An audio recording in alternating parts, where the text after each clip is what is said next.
Hi, everyone. Dr. Justin Golston here.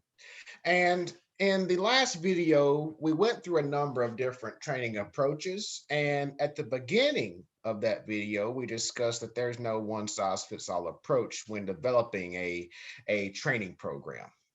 Now, in order to identify the best approach, one way to do that is to refer to the 7 principles of training. And an acronym to aid us in that is that of mirrors. Now, mirrors, and beginning with the M within mirrors, we need to assess, what is going to be the motivation in our training? What's going to be the motivation in our employee development? And that motivation needs to boil down to the trainer and the trainee need to be both motivated. If the trainer is not motivated in sharing the knowledge, the importance of the information within that training is not going to be transferable, in my opinion. For example, if I was tasked to train a workforce on accounting, because I am not really excited about accounting and finance, that is going to be demonstrated in my delivery, and then the trainees will feel that what I am sharing to them is not going to be that important. Now, if we're discussing HR, if we're discussing supply chain, then that information that I'm sharing is going to come off as very important because I am enthusiastic about delivering that content. So the motivation has to be both ways, where both the trainer and the trainee has to be motivated in consuming that information. Okay. For the I stands for individualism.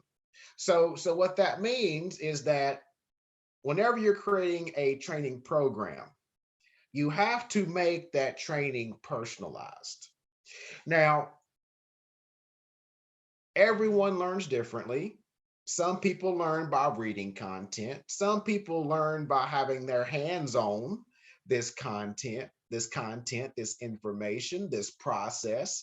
Others learn by watching videos, right? So I'm a visual learner. So I'll watch. So if I'm learning about a particular topic, I will actually create a YouTube channel, channel on my own, right? That's unpublished. It's only viewable by me, and I'll watch videos, right? I'll watch videos and then I'll listen to those videos. So I'm a visual and I'm an auditory learner, right? So I learn by listening and watching. Okay. So there is a concept within higher education referred to as UDL, Universal Design for Learning. And what that stands for is that you deliver the same content in different modalities. So I can deliver HR training in the written form. I can deliver it in the video form. I can deliver it in the auditory form.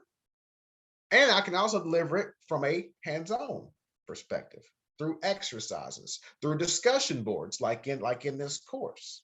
So that in hope that is done in hopes that everyone that takes this course can understand the content which I'm delivering. So that's where that individualism, that's where that personalized training, that personalized learning will come into play. So for the first R, we have realism. So realism is that real life application. Now, within higher education, I say that there's a lot of things that are theory based, right? That are theoretical in nature.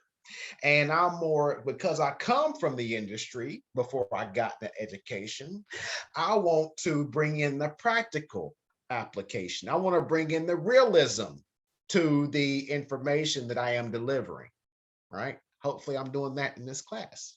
So you want to make the training as real and as relatable as possible. So one thing I try to do my best at, I like to get your feedback and see if I'm actually successfully doing this, in that I try to bring the realism by bringing in examples, real life examples. And I think that if you bring that in into training, into employee development, into onboarding, I think that those people will actually consume that information a whole lot easier.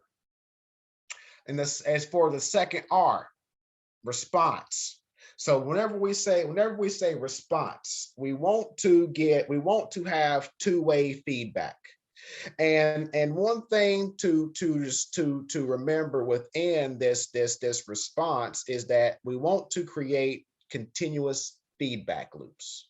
And what we mean by continuous feedback loops is that we train on a certain concept, we get feedback from the trainee, right? Once we get feedback from the trainee, now we know how to adjust our delivery so that they can better consume the content, right?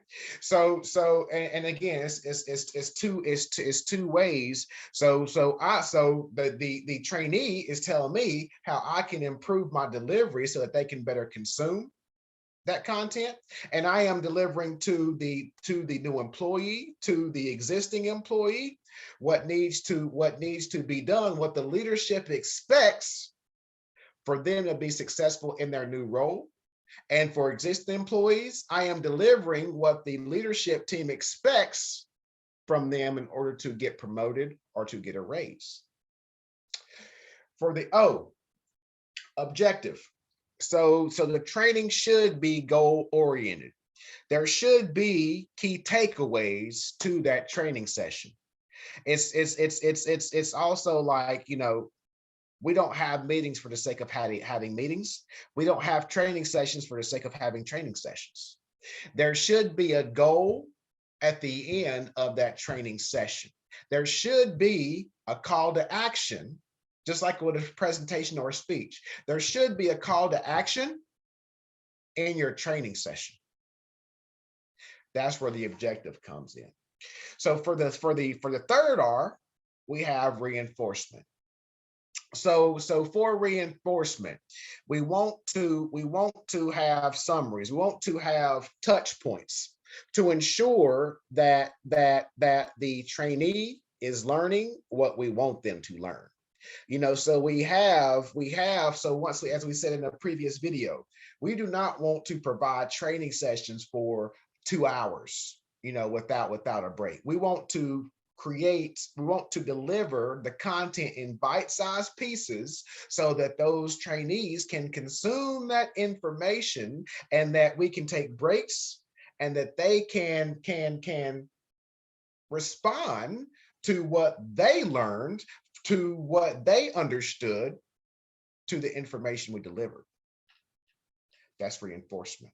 And that's going to continue to allow them to think about what they indeed did learn. Okay, so reinforcement is very important. And then we also have these subjects, and the subject for mirrors is that, who's my audience? Once I identify my audience, then I can refine my delivery, and I can actually adjust and create my content based on that audience.